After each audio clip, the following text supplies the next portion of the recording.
안녕하세요. 공중전의 샛별 김윤아입니다. 정규장 이후에도 4시에서 6시 사이에 시간의 거래가 활발하게 이루어지고 있는데요. 새롭게 올라온 이슈들 하나씩 짚어보겠습니다.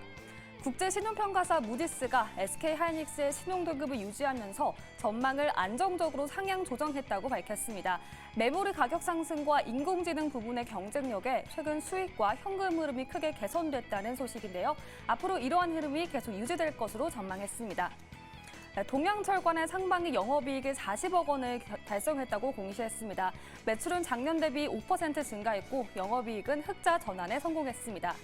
노르페인트의 2분기 영업이익이 183억 원으로 전년 대비 0.4% 증가했습니다. 같은 기간 매출액은 늘었고 당기순이익도 증가했습니다. 네, 이렇게 공시 살펴봤고요. 시간의 특징주 탑5 알아보겠습니다. 네, 첫 번째 특징주는 사조 대림입니다. 정규장에서 오름세 보이면서 마감했지만 현재 크게 하락 전환 보이고 있습니다. 자세한 내용은 잠시 후에 알아보겠습니다. 네, 다음은 최근 비만 치료제 시장의 주목을 받고 있는 비만 치료제 관련주죠. DXVX입니다. 42억 원 규모의 공급 계약을 해지했다는 소식이 들려오면서 현재 낙폭을 보이고 있습니다. 네, 다음 볼까요? 전력설비주 산일전기입니다. 오늘 전력주들이 빨간불로 마감한 가운데 현재 시간외 거래에서도 추가 상승 이어지고 있습니다. 하반기에 신규 상장 이후 계속 오름세 보이고 있는 종목입니다. 네, 다음은 한국화장품입니다. 오늘 화장품 관련주들이 상승 보였는데요. 시간외 거래에서도 상승 곡선을 이어가고 있습니다. 자세한 내용은 잠시 후에 확인해 보겠습니다. 네, 마지막 특징주는 삼표 시멘트인데요. 오늘 시멘트 관련주들이 정규장에서 상승 마감한 가운데 현재 시간외 거래에서도 급등세 보이고 있습니다. 네, 이렇게 장마감 이후의 이슈들 짚어봤습니다. 계속해서 자세한 전략 알아보겠습니다. 네, 이렇게 시간의 특징주들 짚어봤습니다. 가장 먼저 시간에서 상한가 기록하고 있는 종목부터 확인해 보도록 할게요. 한국 화장품 제조가 지금 시간에 상한가 기록하고 있고요. 또 한국 화장품도 5% 넘게 상승세 보여주고 있습니다. 반면에 같은 화장품 섹터 내에서 본느 같은 경우에는 지금 하락세 보여주고 있는데요. 이성웅 이사님께 여쭤보도록 할게요. 화장품 섹터가 정말 종목별 선별이 중요해지는 시점인 것 같아요. 네. 한국 화장품 제조 시간의 상한가 이유가 뭔가요? 실적 2분기 실적이 영업이익 89억을 발표를 했어요. 그러면 1분기, 2분기 올해 온기를 감안하면 200억 정도의 영업이익 기본 체력이 생깁니다. 그렇다 보니까 상한가에 도달을 하더라도 시가총액이 지금 2,900억 정도가 돼요. 이론적으로는 상한가 포함해서 한 20% 정도 기본 상승 여력이 더 있는 거거든요. 예. 그렇다 보니까 주가가 이런 식으로 상한가 반응을 하는 거고 본느는 실적이 안 나왔습니다. 그렇다 보니까 주가가 이렇게 빠지는 거거든요. 그러면 우리가 생각할 게 실적에 대한 기준, 2분기 실적이 나왔을 때 온기 실적이 어느 정도 될 수가 있고 그러면 지금 주가가 싼지 비싼지를 판단할 수 있어야 돼요. 기본적으로 판단할 수 있어야지 거기에 대한 대응이 가능하잖아요. 그러면 이게 어렵다라고 하면 실적 발표는 불확실성이거든요. 불확실성 같은 경우를 안고 실적 시즌에는 과하게 종목을 갖고 갈 게 아니라 좀 감당 가능한 비중이라고 하죠. 그 정도 같은 경우를 가지고 가는 게 좀 나아요. 그리고 나서 실제 이제 실적 발표가 확인되고 추후에 접근하는 그런 식의 방법들 약간 난이도가 있다 보니까요.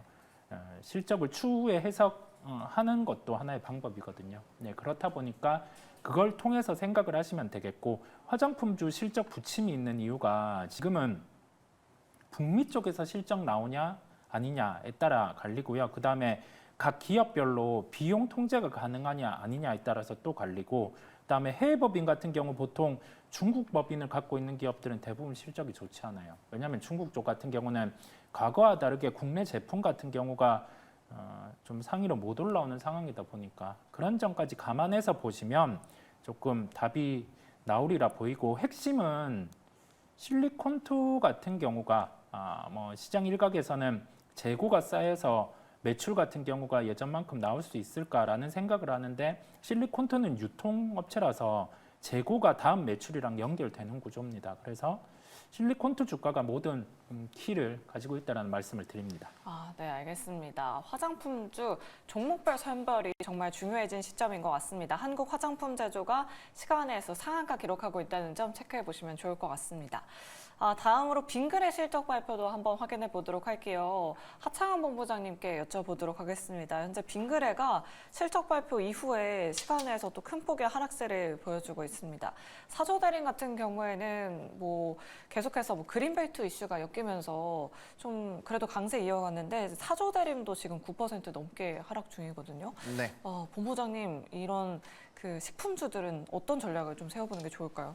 일단 둘 다 실적 미스 때문에 빠졌다라고 보시면 될 것 같습니다. 원래 식품주 참 실적 좋다 했었는데. 이번에 수출입 데이터가 그렇게까지 긍정적으로 나오진 않았습니다. 잠정치 1일부터 10일까지의 데이터를 보시면 이제 월간 데이터의 흐름이 그렇게까지 강하진 않았고, 애초에 이제 식품주 같은 경우는 이런 수출에 대한 실적 성장 그리고 산업의 성장보다는 조금 이렇게 과하게 주가가 오른 부분들이 있었죠. 그래서 이제 사조대림 같은 경우 사실 실적에 대한 기대감이 있었고, 그를 통해서 주주 환원 정책에 대한 스토리가 불거지고 있었는데, 작년이랑 실적이 비슷하게 나오다 보니까 오히려 이제 순이익은 좀 빠졌습니다. 그러다 보니까 이제 시간에서부터 굉장히 좀 크게 반응을 하고 있다라고 보시면 될 것 같고, 빙그레 같은 경우도 이제 매출, 영업이익, 순이익 모두 다 컨센보다 낮게 나왔습니다. 그러다 보니까 이제 반영이 좀 나오는 거죠. 왜냐면 이들 산업군들을 매수를 했었던 주 요인이 뭐냐면 실적이 굉장히 잘 나올 거다라고 생각해서 올라온 건데, 뚜껑을 열어보니 아니라는 거죠. 그러니까 거기서 차익 매물이 나온다라고 보시면 될 것 같고요. 또 차트적으로도 빙그레 같은 경우는 사실 대세 시세 분출 이후에 차트적으로 좀 추세가 꺾이고 있었던 상황입니다. 이 시간에 이제 개파락 시작하면 120선도 깨지니까, 이러면 지지 횡보가 나왔던 이 라인들이 다 하방으로 나올 수 있는 가격대라고 보시면 될 것 같아요. 그래서 조금은 보수적으로 보시는 게 맞지 않을까라고 생각을 하고 있고요. 사실 좀 고가에서 잡으신 분들은 이 종목의 하락을 어디까지 나올 건지, 내가 어디까지는 버틸 건지를 지금 명확하게 좀 설정을 해두시는 게 좋습니다. 패닉셀로 바로 매도하는 거는 제가 그렇게 권해 드리는 부분은 아니기 때문에 일단은 얻어맞는 건 어쩔 수 없지만 어쨌든 방향성은 좀 잡아놓고 보시는 게 맞을 것 같고요. 사조드림 같은 경우는 눌림 이후에 다시 한번 좀 방향성을 잡고 가던 사이에서 좀 무너지고 있는 상황이어서 요건 시간에서의 일단 끝나는 것들, 그리고 이제 금요일장에서 어떠한 흐름들이 나오는지까지 보시고 의사결정을 하시는 게 맞을 것 같다. 근데 이 종목은 원래 좀 이렇게 윗꼬리가 많이 달리고 차익이 좀 많이 나왔었던 과거 전례들이 좀 있다라는 점도 체크해 보시면 좋을 것 같습니다. 네, 알겠습니다. 지금 은은영님께서 화려했던 식음료 시대는 가나보네요라고 이렇게 또 댓글 남겨주셨는데요. 그동안 실적 잘 나올 거다라고 확신했었던 이런 화장품, 식품주 내에서 좀 조정이 나오니까 투자자분들 고민이 더욱더 깊어지실 것 같습니다. 하창원 본부장님께 다시 한번 또 여쭤볼게요. 식품주 가지고 계신 분들은 그러면 지금은 좀 비중을 줄여놓는 전략이 유효한 건가요? 그러니까 이제 투자에 대한 기간을 어느 정도로 설정을 하셨는지가 굉장히 좀 중요할 것 같아요. 사실상 이제 밸류적으로 조금의 논란의 여지가 있는 종목은 그나마 삼양식품밖에 없고, 네. 나머지 종목군들은 사실 실적이나 밸류적으로 보면은 업종 PR 대비해서 굉장히 낮습니다. 그러다 보니까 비싸다라고 보기에는 어렵긴 합니다만, 대신 중요한 거는 이제 차트의 추세가 꺾이면 실적이 좋고 저 PBR인데도 못 올라가는 종목들 굉장히 많잖아요. 할인받아서. 그렇기 때문에 조금 보수적으로 보시는 게 맞을 것 같고, 현재 시점에서 그러니까 이렇게 대세적으로 좀 시세가 분출된 종목군들이 조정이 나오면 사실 좀 어렵습니다. 그래서 특정한 라인들 깨지면 좀 굉장히 쉽지 않다라고 보고 있고요. 특히나 삼양식품의 움직임이 굉장히 중요한데, 삼양식품마저 50만 원을 만약에 끼고 내려간다라고 한다면 당분간 음식료에 대한 얘기를 듣기가 좀 쉽지 않을 것 같다라는 생각은 들고 있습니다. 네, 알겠습니다. 이렇게 식품 섹터 좀 자세하게 짚어봤습니다. 다음으로 개별 종목도 한번 확인해 보도록 할게요. DXVX가 지금 시간에서 큰 폭의 하락세를 연출하고 있습니다. 사실 지난주 이 큰 폭의 하락장에서 DXVX만 정말 유일하게 상한가를 기록하기도 했었거든요. 이사님께 여쭤보도록 할게요. 43억 원 규모의 진단시약 공급 계약 해지 소식이 있었습니다. 이 소식 때문에 빠지는 것 같은데 금요일 시장에서 큰 폭의 하락을 좀 예상을 해야 될까요? 뭐 지금 주가가 오른 건 이 종목 같은 경우는 비만 치료제 쪽에 묶여서 올랐죠. 1,600원 하던 주가가 오늘 기준으로 3,760원까지 올랐고 원래 본업이랑 다르게 좀 부각되는 부분들이 있는 거죠. 그래서 이런 종목들은 무게감을 가지고 가기는 힘듭니다. 주가 변동성도 강하고요. 그래서 시간의 하락만큼 정규장에 들어갔을 때는 밀릴 수 있고요. 이게 어느 기준으로 뭐 차트를 대입해서 여기는 지지를 받으니 여기에서 매수를 해야 되고 이 가격 지지를 못 받으면 손절을 해야 된다. 그런 의미 자체도 크지 않아요. 우리가 종목을 접근을 할 때 이 종목 같은 경우는 하나의 재료로 인해서 주가 반응이 나타나는 거거든요.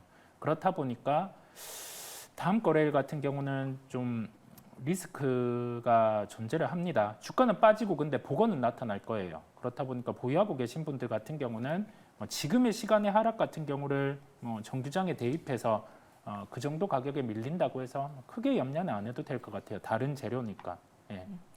네, 알겠습니다. 이렇게 개별 종목 한번 짚어봤고요. 다음으로 시프트업의 실적 발표도 좀 자세하게 짚어보도록 하겠습니다. 장 마감 이후에 시프트업의 실적 발표가 있었는데요. 실적 발표 이후에 시간외에서도 좀 투가 하락이 나오고 있습니다. 오늘 11% 급락에 이어서 시간외 거래에서도 현재 큰 폭의 하락세를 보여주고 있거든요. 하창원 본부장님께 여쭤볼게요.